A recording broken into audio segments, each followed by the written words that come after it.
Chapter 10, Stockholders' Equity. In this video, we'll be starting Part B, Earned Capital. 10.5 discusses retained earnings and recording of cash dividends. As you remember, we've discussed retained earnings before. Retained earnings represent the earnings retained, kept within the corporation, earnings that have not been distributed as dividends to stockholders over the life of the company.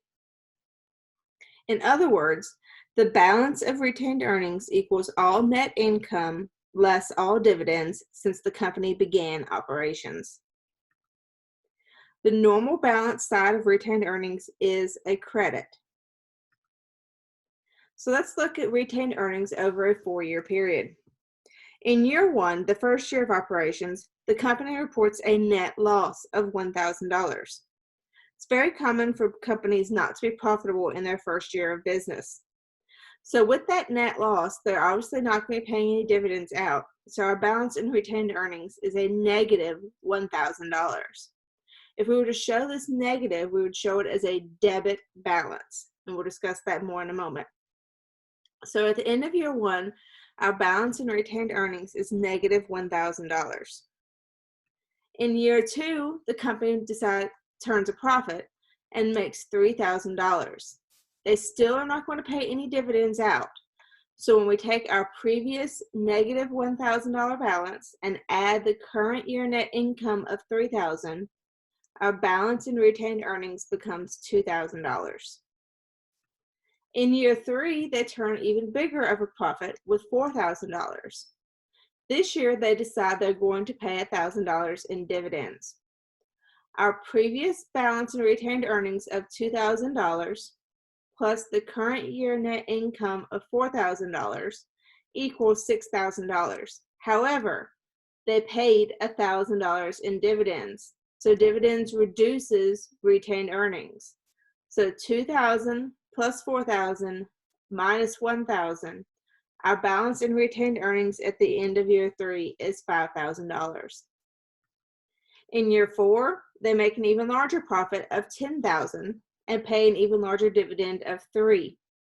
So our previous year balance of $5,000 plus the net income of $10,000 less our $3,000 in dividends paid gives us a balance in retained earnings at the end of year 4 of $12,000. This process of adding net income and subtracting current year dividends to calculate the cumulative balance of retained earnings continues over the life of the company. In year 1, the company shows what's called an accumulated deficit. If losses exceed income, retained earnings has a debit balance. A debit balance in retained earnings is called an accumulated deficit. It is okay to have a debit in retained earnings if you have net losses, but the normal balance side is a credit. Also, it's important to note that the amount in retained earnings does not represent a cash balance set aside by the company. In fact, the size of retained earnings can be very different from the cash account.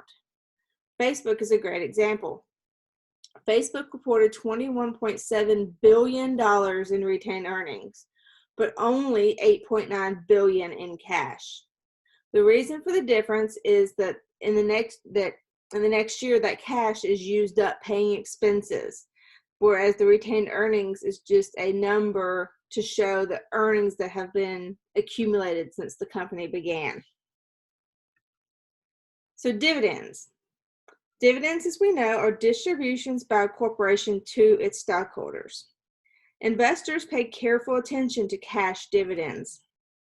A change in the quarterly or annual cash dividend paid by a company can provide useful information about the future prospects of the company. For example, an increase in dividends is often perceived as good news. The company is making more money and is thus paying more out to the stockholders. Not all companies pay dividends, however. For example, growth companies prefer to reinvest their earnings rather than to distribute them. They prefer to keep the earnings within the company to help with investing in expansion plans or new lines of products. There are 3 important dates that you need to know in regards to dividends. The first is the declaration date. This is the date in which the board of directors announces the next dividend is going to be paid. The declaration of a dividend creates a binding legal obligation for the company declaring the dividend. The second is the record date. The board of directors also indicates a specific date on which the company looks at its records to determine who the stockholders of the company are. An investor must be a stockholder on the record date to have the right to receive the dividend. The date the actual distribution is paid to the stockholders is called the payment date. Dividends are only paid on shares outstanding. Dividends are not paid on treasury shares. So if you want to think of this as an example, think about a company saying board of directors meeting on April the 20th and say that we are going to pay a dividend on May 15th to all shareholders of record as of April 30th. The declaration date would be April the 20th. That is the date in which the board of directors declare the dividend is going to be paid, creating the liability to be paid. The record date is April 30th, the date in which they're going to determine who gets the dividend. It doesn't matter if you owned it on the 20th, on the declaration date. If you sell it before the record date, you don't get a dividend. If you buy it before the record date, you will. Lastly, the payment date, May 15th. That's the date that the stockholders will actually receive the cash distribution. So to record cash dividends, Canadian Falcon has decided to pay a 25-cent per share dividend on its 2,000 outstanding shares. So on March 15th, that's the declaration date. That's the date that the board of directors decided they're going to pay a dividend. It creates that legal binding contract to pay. So if we're going to pay somebody something in the future, we owe it to them.